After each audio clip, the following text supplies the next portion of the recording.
tā ir pašvaldības policijas māja.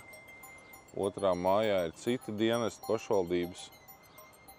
Lēmums pavisam nesen, pirms 2 mēnešiem, kad plāns ir pēc Eiropas programmas veikt renovāciju, siltināšanu, lai iegūtu energoefektivitāti. Proti, tas prasīs kādus 1,6 vai 1,8 miljonus. Pie viena jāmaina jumts, konstatēts no pašvaldības līdzekļiem vismaz 320 000 un vairāk, bet ir viens. Tā māja ir salīdzinoši nesen iegādāta, pirms gadiem 7. Viņa pēc iegādes remontēta. Viņai ir ikgadējie remonti veikti. Un attiecīgi es pat nesaprotu, kā tas ir mūsu valstī pieļaujams tādas Eiropas normas, kad nevar citādi pagriezt, kad uzbūvēt par šādu naudas summu no nulles. Tas ir vairāk kā 2000 eiro kvadrātmetrā.